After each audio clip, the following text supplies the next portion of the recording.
विदेश जाने से पहले लिंग शाओ शी से मिलता है ये बोलने के लिए कि उसके जाने के बाद वो लिजियान का ख्याल रखे। लिंग शाओ की जाने की बात सुन के शी को बहुत रोना आ रहा था। वो अपना रोना कंट्रोल नहीं कर पा रही थी। वो लिंग शाओ को प्रॉमिस करती है कि वो लिजियान का ख्याल रखेगी और उसे हर दिन का अपडेट देती रहेगी। देखते ही देखते लिंग शाओ की जाने का दिन आ जाता है। लिजियान के पापा तो लिंग शाओ के पापा से भी ज़्यादा टेंशन कर रहे थे। लिंग शाओ ऊपर की तरफ एक बार देखता है पर वहाँ कोई नहीं होता। फिर थोड़ी देर बाद जीशु उसे जाते हुए देखता है। ली जियान अभी तक अपने नानी माँ के वहाँ से नहीं आई थी। उसके पापा उसे बहुत समझाने की कोशिश करते हैं घर वापस आने के लिए, पर कोई फ़ायदा नहीं होता। देखते ही देखते जीशु के जाने का दिन भी चला आता है और ली जियान के पापा आज भी वैसे ही टेंशन कर रहे थे। जीशु भी चला जाता है। ली जियान अपनी नानी माँ के वहाँ से दूर से प्लेन जाते हुए देखती है और उसे जीशु के साथ बिताए हुए लम्हे याद आने लगती है। ली जियान पूरा समर वेकेशन अपने नानी माँ के वहाँ गुजार के आती है। शी उसे देख के बहुत खुश होती है, पर ली जियान कुछ ज़्यादा ही खुश हो रही थी। अननेसेसरी खुश लग रही थी वो। उसकी ये खुशी देख के शी को भी अजीब लग रहा था। मतलब जो अपने भाइयों से खुद से भी ज़्यादा प्यार करती हो, उनके जाने के बाद वो ऐसे खुश कैसे रह सकती है। शी लिंग शाओ के मजबूरी को बहुत अच्छे से फील कर पा रही थी और वही बात वो ली जियान को भी समझा रही थी। पर ली जियान समझने की जगह पे गुस्सा हो जाती है और वहाँ से चली भी जाती है। शी पूरे स्कूल में उसे ढूंढती है पर वो कहीं नहीं मिलती। लीजियान स्कूल से बाहर चली आई थी। बस में चढ़ते वक्त ड्राइवर भी बाकी दो के बारे में पूछते हैं। लीजियान को जैसे कहीं भी नहीं जाना था, बस में ही सफ़र करना था। उसे बार बार जीशु और लिंग शाओ के ख्याल आ रहे थे। ऐसे करके बस 3 बार राउंड मार लिया था। फिर भी लीजियान बस में ही बैठी थी। तब ड्राइवर ही उसे जाने के लिए बोलते हैं। घर आते वक्त ये लड़की ली जियान से उसके भाइयों के बारे में बात करती है। उन दोनों को वो अनग्रेटफुल कहती है। ली जियान चाहे उनसे कितना भी नाराज़ क्यों ना थी, पर दूसरे अगर उनके बारे में कुछ उल्टा सीधा बोलते तो वो चुप नहीं बैठती थी और अब तो हर किसी से उसे उनके बारे में सुनना पड़ रहा था। घर आके वो अपने पापा को लिंग शाओ से बात करते हुए सुनती है। उसके पापा उसे बात करने के लिए कहते हैं पर वो इग्नोर करती है। उसके पापा को भी उसका एटीट्यूड अजीब लग रहा था, तो वो उससे पूछते हैं कि आखिर वो चाहती क्या है। ली जियान कहती है वो बस इतना चाहती है कि कोई भी उनकी परवरिश पे सवाल ना उठाए, कोई भी उसे दोनों भाइयों के बारे में पूछ पूछ के उसका दिमाग ना खाए, सब भूल जाए कि उसका कोई भाई भी था। ली जियान की बातें सुन के उसके पापा उसे समझाने लगते हैं कि वो दोनों अपनी मर्जी से नहीं गए, उन्हें जाना पड़ा, उनके पास और कोई चॉइस ही नहीं बची थी, तो वो अपने भाइयों से नाराज़ ना रहे। ली जियान अब और अपने आंसुओं को रोक नहीं पाती। उसके पापा उसे संभालने लगते हैं। धीरे धीरे सभी अपनी ज़िंदगी में बिजी हो पड़ते हैं। ली जियान को भी अब उन दोनों से कोई शिकायत नहीं थी। शुरू में जितना मुश्किल लग रहा था दिन गुजारना, धीरे धीरे अब सब आसान सी हो जा रही थी। न्यू ईयर में ये सब साथ में वीडियो कॉल पे बात कर रहे थे। जीशु पहले फ़ोन रखता है और फिर ये दोनों बात करने लगते हैं। ली जियान अब पहले जैसे खुल के बात नहीं कर पाती थी, पर लिंग शाओ अभी भी उतना ही प्यार करता था उससे। वो उसे क्यूट वाली बात बोलने को कहता है और ली जियान भी बोलने ही जाती है, पर ऐसे में ऑरेंज जाके पूरा मूड बिगाड़ देती है। वो अपने भाई को लेके बहुत पॉजिटिव थी। ली जियान को वो बिल्कुल भी बर्दाश्त नहीं कर पाती थी।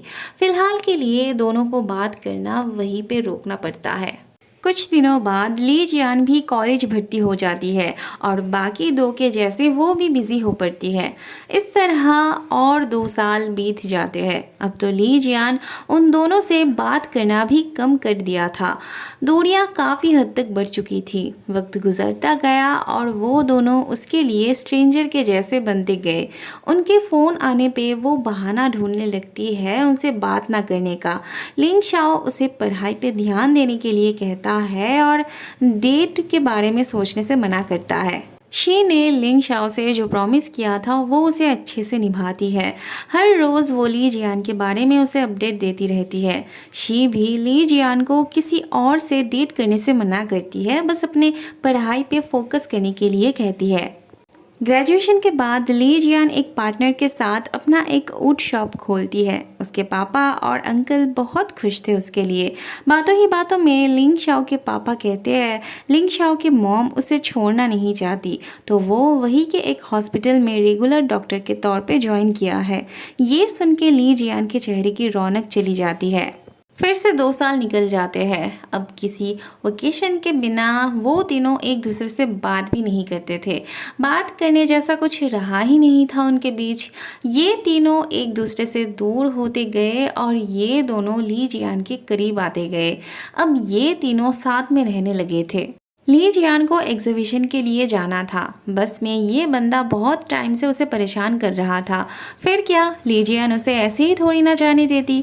वो पहले उसे अपने पास से हटाती है और फिर बस से उतरते वक्त उसके पीठ पे एक पेपर पे चोर लिख के चिपका देती है। फिर हम देखते हैं कोई उसका पीछा करने लगता है। वहाँ लिंग शाओ भी वापस आ चुका था। शी उसे एयरपोर्ट पे रिसीव करने आई थी और वो भी उसके नए कार में। शी तो लिंग शाओ के लिए बहुत ज़्यादा एक्साइटेड फील कर रही थी, जिस वजह से वो बकबक बकबक किए ही जाती है। तब लिंग शाओ ही उससे सोने की परमिशन मांगता है, क्योंकि उससे और सुना नहीं जा रहा था उसका बकबक करना। ली जियान के पीछे पीछे वो बंदा भी एग्जीबिशन हॉल आ जाता है और यहाँ पे एक सीन होता है। दरअसल जीशु ली जियान को सरप्राइज देना चाहता था, इसीलिए वो छुप छुप के उसका पीछा कर रहा था। पर उनके बीच बहुत ही ज़्यादा ऑकवर्ड सिचुएशन क्रिएट होती है। ली जियान जब गिरने जा रही थी तब जीशु उसे पकड़ने जाता है और गलती से उसका हाथ ली जियान के ब्रेस्ट पे लग जाती है और वो उसे दबाता भी है। वहाँ लिंग शाओ ली जियान के पापा से बात कर रहा था। बहुत दिनों बाद दोनों आमने सामने मिले थे, तो बात भी जमकर हो रही थी। ली जियान के पापा उसे कॉल करते हैं घर जल्दी से आने के लिए, पर वो बताती है कि वो पुलिस स्टेशन पर है। अब ली जियान को थोड़ी ना पता था कि वो जीशु है। उसने उसे परवट सोच के पुलिस में कंप्लेंट कर दिया था। जीशु के लिए बहुत मुश्किल घड़ी थी। वो अपनी बात कैसे समझाता। जो ऑकवर्ड सिचुएशन क्रिएट हुई थी उससे वो अपनी असली पहचान भी नहीं दे पा रहा था। वो जल्दी से अपनी गलती मान के फाइन भर के जाना चाहता था, पर पुलिस उसे नहीं जाने देती, क्योंकि उन्हें विक्टिम की बातें सुननी थी, उसका राय जानना था। वो ली जियान को बुलाती है। जीशु अपना मुंह छुपाने लगता है और ली जियान उसके बारे में बोलती ही जाती है। जीशु तो शर्म से मर रहा था। जीशु कहता है उसने सोचा था वो चीज़ उसका पेट है, तो वो बस मज़े के लिए दबाया था। ली जियान को उसकी गले की आवाज़ जानी पहचानी सी लगती है, तो वो ज़बरदस्ती उसका चेहरा देखने जाती है। बस फिर तो दोनों के लिए ही बहुत एम्बैरेसिंग सिचुएशन हो पड़ती है। बाद में दोनों बात करने से भी इतरा रहे थे। थोड़ी देर बाद लिंग शाओ दौड़ते हुए आता है और फिर दोनों को बाहर खड़े रहते देखता है। लो, फिर से एक सरप्राइज। मतलब बेचारी ली जियान को कितनी गंदी तरीके से सरप्राइज मिल रही थी।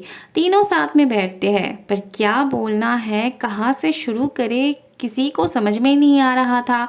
फिर ली जियान जब बोलने जाती है तब ये दोनों बात करना शुरू कर देते हैं एक दूसरे के साथ। उसके बाद जब ली जियान से बात करने जाते हैं तब ली जियान काम का बहाना देके वहाँ से चली जाती है। थोड़ी देर ये दोनों बात करते हैं, फिर लिंग शाओ चला जाता है। जीशु को थोड़ी देर यही बैठना था। वह ली जियान पागलों जैसी फील कर रही थी।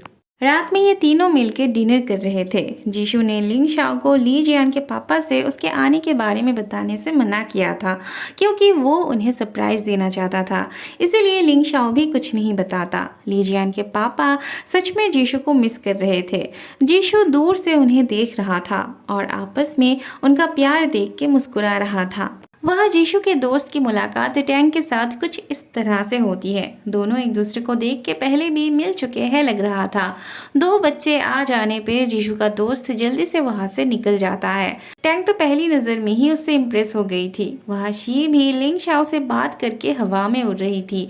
एक एक करके सब घर आते हैं और अपनी अपनी बात करने लगते हैं। ली जियान अभी भी बच्चों की तरह कैंडी खाती थी। शी उसे मना करती है, पर वो नहीं सुनती।